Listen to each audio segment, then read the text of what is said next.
Well, let's talk polynomial equations and inequalities. Now, you and I have talked about polynomials before, and we've looked at things like the number of terms they have. This has 4 terms. We've looked at definitions like degree, which is the largest exponent. The degree of this particular equation is, or particular polynomial is 3. We've looked at leading term, and when I put it in descending order or standard form, the first term is the leading term. And we've looked at leading coefficient. The leading coefficient of this term is of this polynomial is the coefficient of the leading term, which is 3. So the degree is the largest exponent. The leading coefficient is the coefficient of the leading term. The number of terms is determined by how many pluses or minuses I have in between the parts. So we've looked at polynomials before. What we're going to look at now is polynomials when they are in equation form. Here's one example.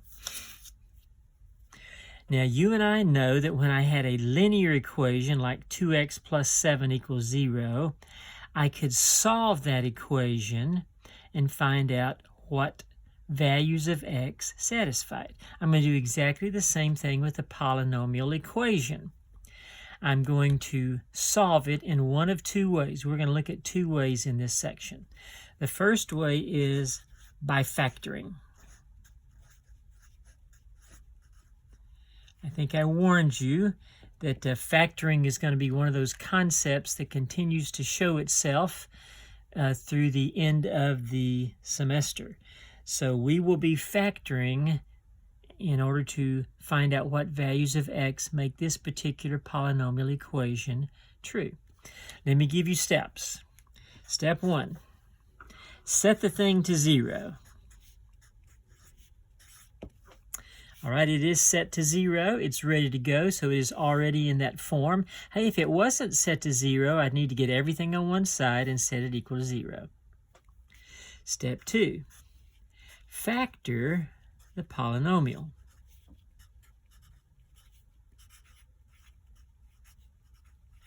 Now, of course, this method only works if the thing factors. This is solving by factoring. If this thing factors, I can use the factoring method. If it doesn't, I'll show you what to do with that in just a second. But right now, I'm assuming this will factor. Let's see if it does.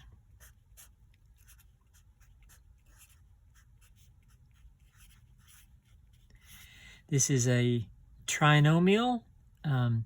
It has a 1 as the leading coefficient, which means I can ask the question, what 2 numbers multiply to give 20 and add to give 12?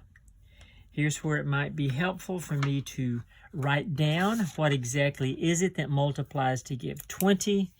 Let's see, 1 and 20, negative 1, negative 20. Neither one of those adds to 12. 2 and 10, negative 2, negative 10. Hey, there we go. So didn't take me too long to find 2 numbers that multiply to give 20 and add to give 12. So this factors. So my step 2, factor the polynomial. Here we go. X plus 2, x plus 10. So far, so good. All right, step 3. Notice I have 2 factors multiplied. That's what factors are, things multiplied, that equals 0. My step 3, set each factor, and I got 2 of them,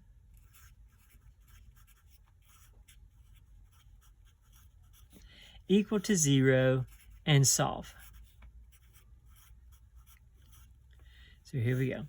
X plus 2 equals 0, or x plus 10 equals 0. Minus 2 on both sides, x equals negative 2. Subtract 10 on both sides, x equals negative 10. Hey, I've got my 2 solutions. So when you are asked to write your 2 solutions, it will be separated by comma. So you'll say negative 2, comma, negative 10. Hey, that was easy. I solve it by factoring. Set the thing equal to 0. Factor, that's going to be the challenging part. And then set each factor equal to 0 and solve. All right, here's the obvious question. What do I do when the thing doesn't factor? Hey, trinomial, leading coefficient of 1, so I can ask the two questions. What two numbers multiply to give 2 and add to give 5? The only two numbers that multiply to give, the only two pairs of numbers that multiply to give 2 are 1 and 2, -1, -2. Neither one of these adds up to 5. So I am, in looking at the factoring method, I'm at a dead end. I have to have another method. And that other method is going to be by the quadratic formula.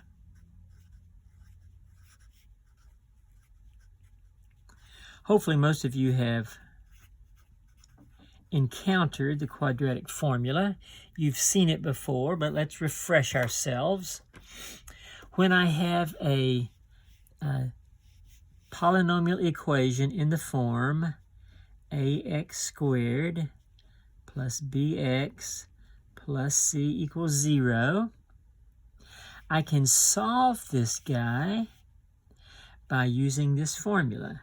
X is going to be the opposite of b, plus or minus, that's how I'm going to get my two answers right there, plus or minus the square root of b squared minus 4ac all over 2a. This is the quadratic formula right there. And what it means is I need to know what a, b, and c are. And I just fill into this formula to find out what x is going to be. So in this particular instance,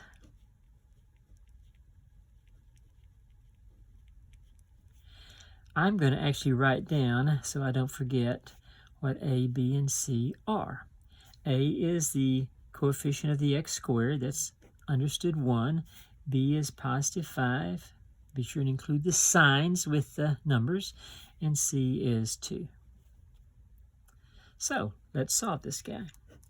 X is going to be the opposite of b, or negative b, plus or minus, there's my two answers, b squared minus 4 times a times c,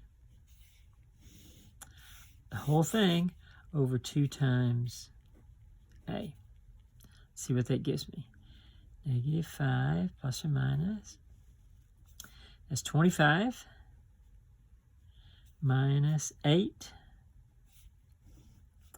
all over 2. It's -5 plus or minus the square root of, let's see, 25 minus 8 is 17 over 2. Now that doesn't look too satisfying, but that in fact is your answer. Square root of 17 doesn't simplify at all, and the plus or minus is what gives me my two answers. My two answers, if I were to list the two values, and I would have to do this in Hawks, they're going to be -5 plus square root of 17, all that divided by 2, and -5 minus square root of 17 divided by 2. So these are my two solutions for this particular quadratic equation. Notice, couldn't use the factoring method, so I had to use the quadratic formula. All right. A couple of things Hawks is going to ask me to do is to determine if a particular value is a solution for a particular polynomial equation. Here's a polynomial equation. Notice it's not in standard form, is it? I got x to the thirds over here and x squared. That's all right. What it asks me to do is to determine if 9 is a solution for this particular polynomial equation. What am I going to do to do that? Most of you are one step ahead of me. You know I'm simply going to substitute 9 for x and see if I get a true statement or not. Obviously, this is going to be some calculator work. 65 times 9 squared. Most of you can't do that in your head. Minus 22 times 9. Now, I'm going to put a question mark here because I don't know if this is true or not. Is that equal to 7 times 9 cubed minus 22? Well, that's 65 times 81 minus, this is 198. I'm wondering still if that equals 7 times 729, which is 9 cubed minus 22. Multiply that. 5265 minus 198. Does that equal? I don't know. Let's find out. And I get 81. And it's not the same thing. Now it's very clear. It wasn't clear until now that this is not equal to that. So my conclusion is 9 is not a solution to this particular equation.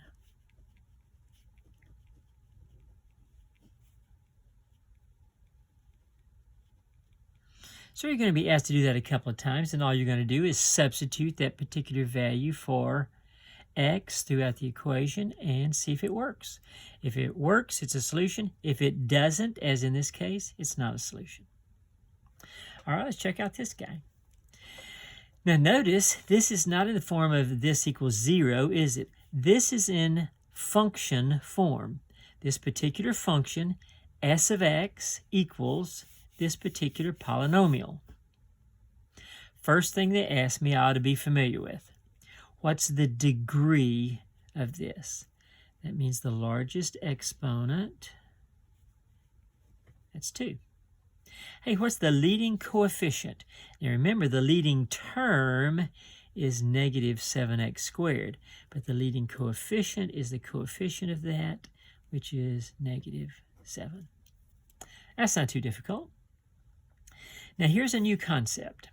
It says describe the behavior of the graph as, and then they give you this symbolism. Here's what this means. As x approaches plus or minus infinity.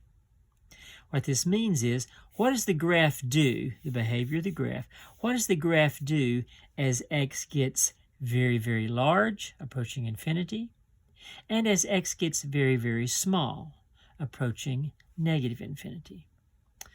How do I figure that out? Well, I could pick some very, very large numbers for x and put it in here and see if it gets very large or very small. Or I could do this. Think about this. You know what something squared looks like, right? You know what a function, when it's squared, a quadratic function, looks like. It's a parabola. The question is this an upward turning or a downward turning parabola? Can you tell?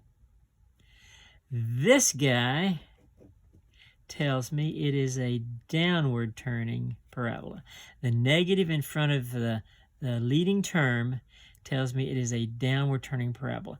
I don't have to know anything more than that. I don't have to locate it. I'm just going to say, hey, I got me a downward turning parabola. Okay? So now I can answer the question.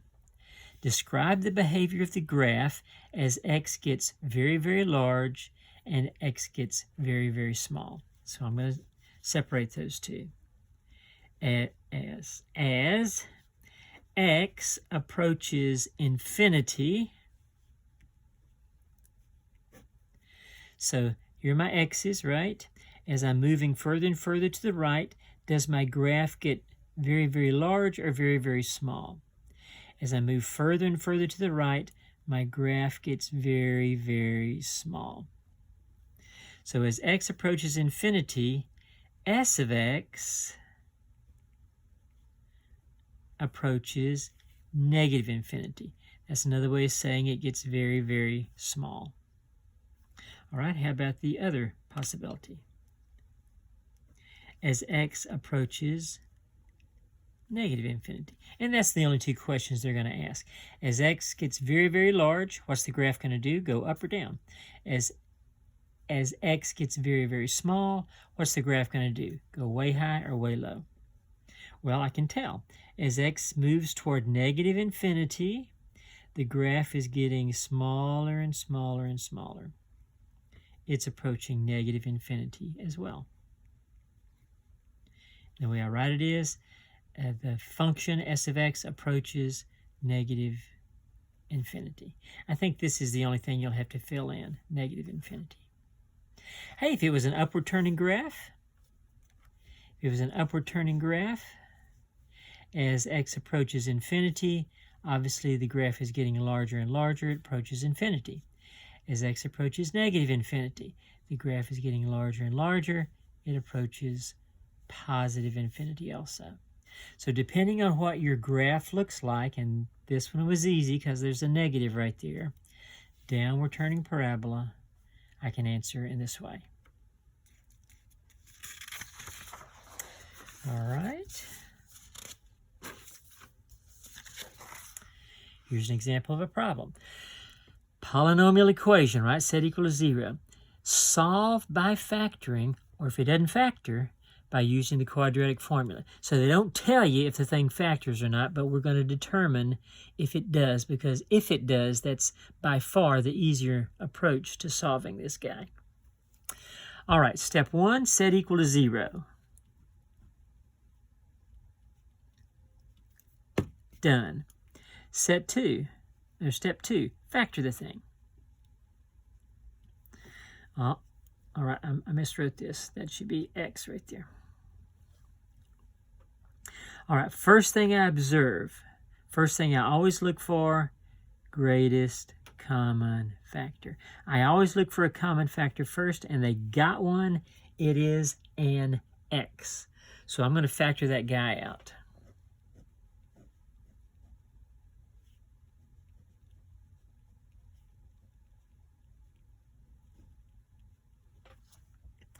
But I'm not going to stop. I'm going to see if this guy factors. Notice it is a trinomial with a 1 as a leading coefficient, so I can ask the two-part question, what two numbers multiply to give 45, add to give negative 18? I don't know. Let's find out. What multiplies to give 45? 1 and 45. Negative 1, negative 45. No, they don't add to negative 18. 2 going to 45? No. How about 3? Yep. 3 times 15. Negative 3 and negative. Hey, there it is. Didn't have to go long. Negative 3 and negative 15. Answer the question. What two numbers multiply to give positive 45? Add to give negative 18. So now I break this up into x minus 3 and x minus 15. So now I have completely factored. The thing is factored according to step number 2. Step 3. Set each factor, and I got 3 of them, set each factor equal to 0 and solve. That's going to give me my 3 solutions. So first, x equals 0. That was easy. X minus 3 equals 0. X minus 15 equals 0. That one's already solved, obviously. This one, add 3 to both sides, x is 3. Add 15 to both sides, x is 15. Hey, not too bad. I got my 3 solutions. And one thing you should observe is if the degree is 3, plan on there being 3 solutions. If the degree is 2, plan on there being 2 solutions. So the degree is a really good indicator, not always universal, but a really good indicator as to how many solutions you'll have. All right, let's check out this guy. This is in function notation. This is not something equal to 0, is it? This is a function. And notice what they've already done. They've already broken it down into factors for me. Hey, thank you very much. So I want to find the x-intercepts. Do you remember how to find the x-intercept? Let y equal to 0 and solve. I don't see a y. Oh yeah, I forgot. That's the same as y, right? So I'm going to let my y equal 0 and solve this guy.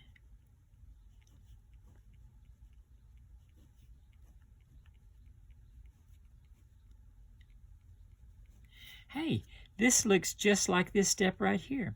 I've already set the thing equal to 0. It's already been factored, so step 1 is done, step 2 is done. Now all I have to do is basically step 3. Set each factor equal to 0 and solve.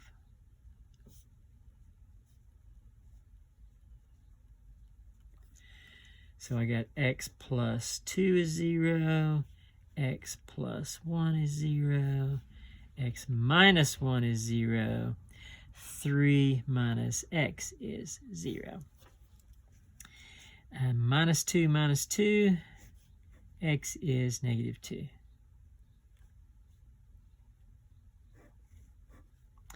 Minus 1, x is negative 1. Plus 1, x is 1. Now I'm going to add x to both sides to get the x over here and get it positive. So x is negative 2, x is negative 1, x is 1, x is 3. This graph, whatever it looks like, intersects the x-axis at 1, 2, 3, 4 different points. Now what they're going to ask me to do next is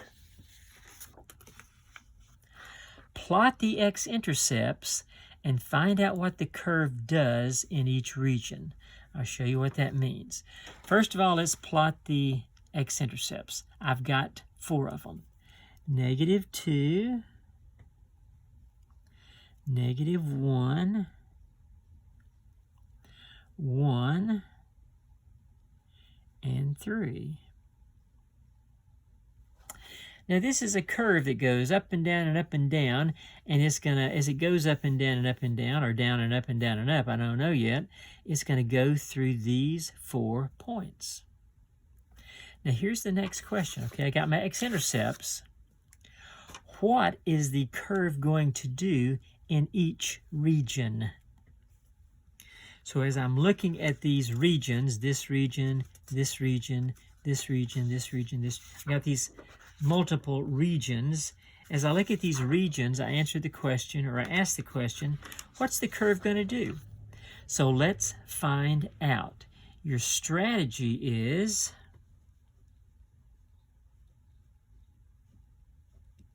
choose some value other than your x-intercepts and find out if the curve is above the axis or below.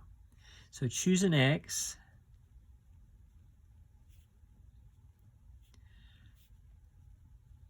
other than your x-intercepts.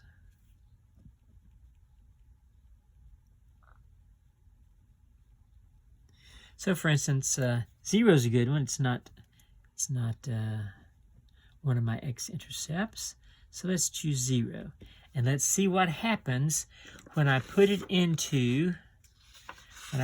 back into my function. When I find out what f of 0 is. So f of 0 is 0 plus 2, 0 plus 1, 0 minus 1, 3 minus 0. Okay? This tells me what f of 0 is. So f of 0 is 0 plus 2, 0 plus 1, 0 minus 1, and 3 minus 0. Everywhere there's an x, I'm putting a 0. Let's see if it's above or below the axis. So f of 0, it turns out, is 2 times 1 times negative 1 times 3. 3 times 2 is 6, times 1 is 6, times negative 1 is negative 6. So f of 0 is negative 6. That means the point 0, negative 6, is on the graph. So 0, 1, 2, 3, 4, 5. Hey, look there. So I know now that whatever this graph does, in this section, it goes down. These are my x-intercepts, so whatever the graph does, it's got to intersect the x-axis here and here. Well, what do you think it's going to do between 1 and 3? Since it's going up, you think it's going to go right back down, or you think it's going to keep going up? Let's find out. Let's find out what f of 1, 2 is. What f of 2 is. Let's choose 2. So f of 2 is going to be 2 plus 2, 2 plus 1, 2 minus 1, and 3 minus 2. So everywhere there's an x, I'm going to put a 2. So it's 2 plus 2, I'll go ahead and put 4. 2 plus 1 is 3. 2 minus 1 is 1. 3 minus 2 is 1. I get 12. So it's going to go way up. So f of 2 is 12. 1, 2, 3, 4, 5, 6, 7, 8, 9, 10, 11, whoops, 12. So it's going to go right down here. So this guy's going to go up way steep and come down way steep. Now when you do this on Hawks, you're simply going to move your cursor to the area and it'll highlight a curve up, or if you move it down here, a curve down. And obviously you're going to choose a curve up. And you can probably guess what it's going to do the rest of the time. It's going to go, let's go up, down. That's the last intersect, so it can't come back up because it can't intercept the x-axis anymore. So it's going to keep going down. This guy has one more x-intercept, so it's got to go up and down again. It's not going to come up anymore, so because there's no more x-intercepts, so it's going to keep going down. So that's the look of the graph, and I found out the look of the graph by choosing a couple of values other than my 4 x-intercepts.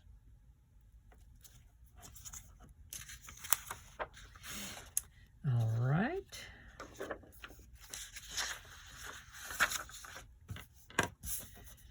Let's try this feller.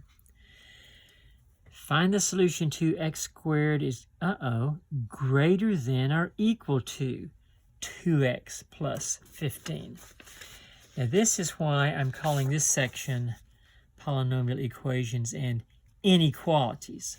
How do you solve a polynomial inequality? Well, it's going to be very similar to solving a polynomial equation. Step 1. Set to 0. Hey, that sounds familiar. My x squared is positive on this side, so I'm going to move everything to the left. Let me get x squared. When I move it across the sign, it changes sign.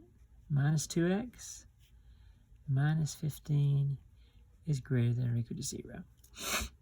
So I set the thing equal to 0, or I set it to 0. Step 2, same as before, factor. All right, 1 as my leading coefficient, so I can ask myself the 2 question. What 2 numbers multiply to give negative 15, add to give negative 2? I'm not sure. What multiplies to give negative 15? Negative 1 and 15. Negative 15 and 1. Neither of those adds to negative 2. How about 3? Negative 3 and 5. 3 and negative 5. Either of those add to negative 2?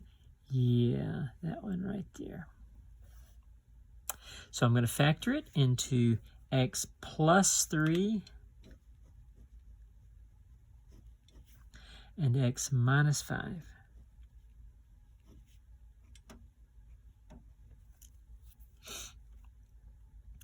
Now here's where things get a little bit different. Oh, not yet. Step 3. Set each factor equal to 0 and solve. Still do that.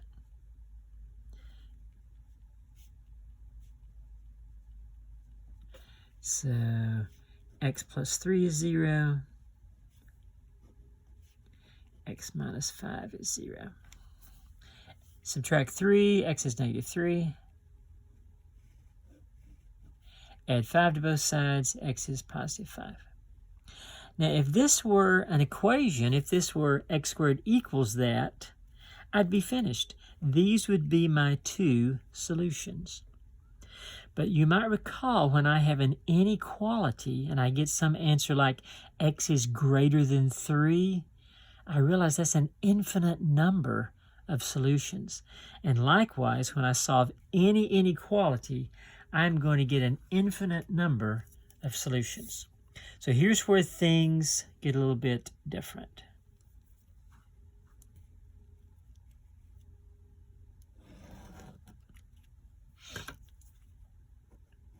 Step 4.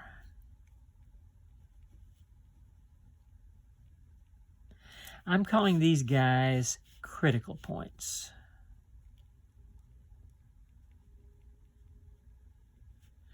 There's lots of different names for them. Mark your critical points.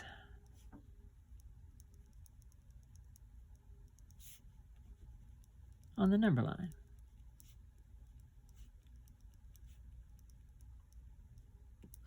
Well, that's easy. Here's negative 3, and here's positive 5. Now, please note, important point, don't put 0 here unless 0 is a critical point. It's not, so I'm not going to mark 0. You're always tempted to put a 0 just for a point of reference, right? Don't put it unless it is one of your critical values. You only want the critical values to show up on your number line. Now here's what you've just revealed with these two critical points. You've just revealed your possible solution set. Because here's the truth of the matter. Every single point in this section right here, either they all work or none of them do. All or nothing. In here, all or nothing. In here, all of them work or none of them do. So what I'm going to do next is going to determine which of these sections is part of my solution set. I'm going to test something in one of these sections. Next step, test a value in each section.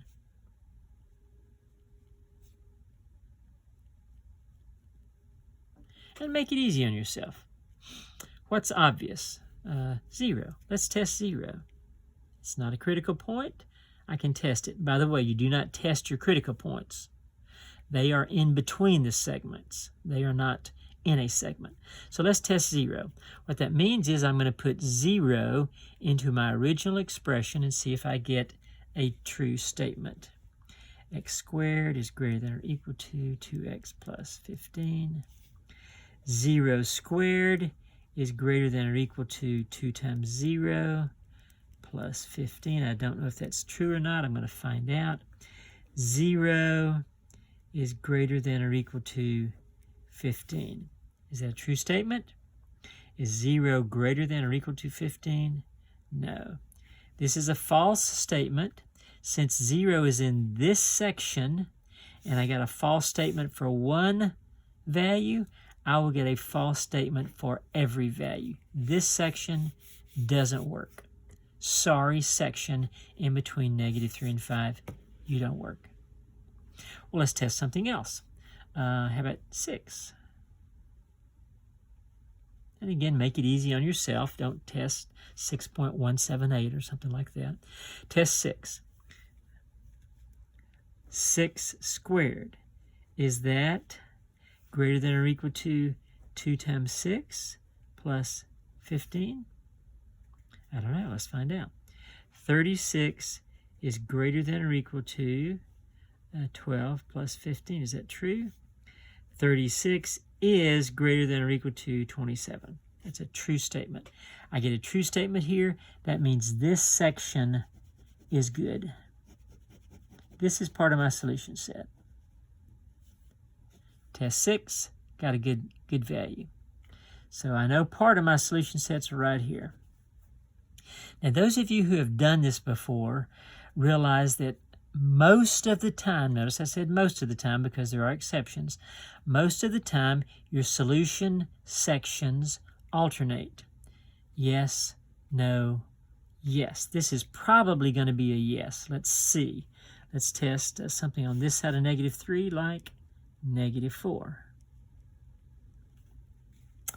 All right, -4 squared, is that greater than or equal to 2 times -4 plus 15? I don't know. -4 squared is 16. Is that greater than or equal to -8 plus 15? I'm not sure. Let's see. 16 is greater than or equal to 7. Yeah. So -4 works out, which means this section is also part of my solution set.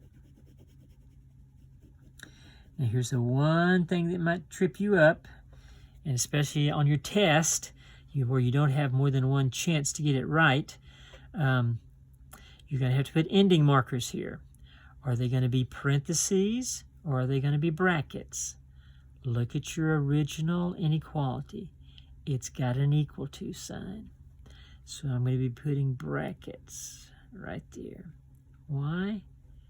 Because of the equal to sign. Okay?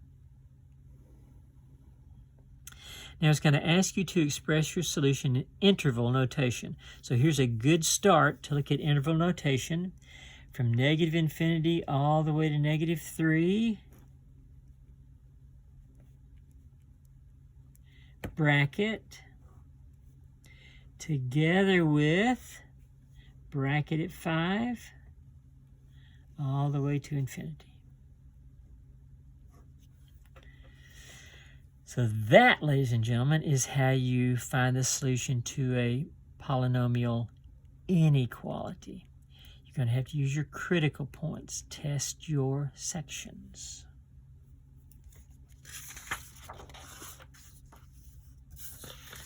All right, last one we'll look at, solve by factoring or by using the quadratic formula.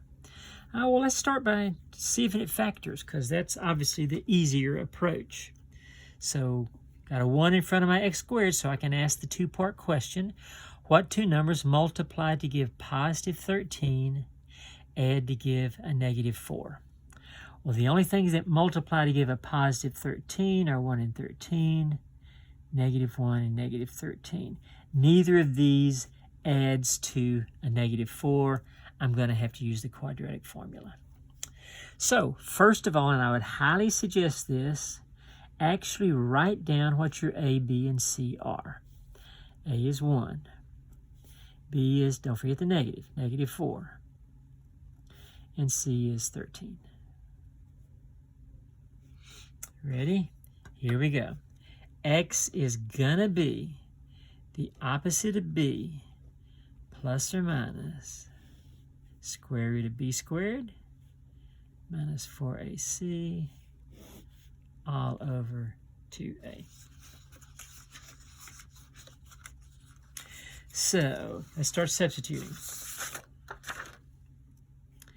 X is the opposite of B. Notice B is already negative.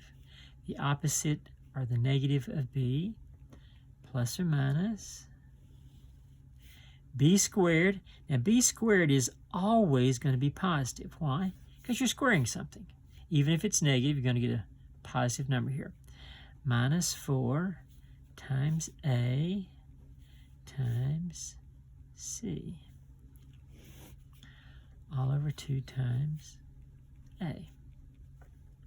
So that's negative of negative, that's positive 4, plus or minus. That's 16 minus 4 times 13. Those of you that play cards know what 4 times 13 is. Minus 52. All over 2. So I'm going to get 4 plus or minus the square root of, now look here, 16 minus 52, that's a negative number. Negative 36 over 2. This is where I have to remember what to do with the square root of negative 36. You remember this? This is the square root of negative 1 times the square root of 36. That's 6. That's I. Do you remember this? Anytime you get square root of a negative, you're going to have an I expression. So this is 4 plus or minus 6I all over 2. Now notice, each of these is divisible by 2. So that means 2 plus or minus 3I is my solution. Now, Hawks, I believe, is going to ask you to express that as 2 solutions.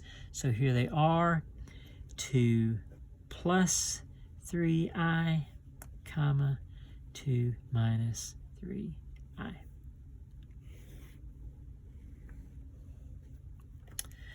All right, I've worked examples of each of the types of problems that you'll see.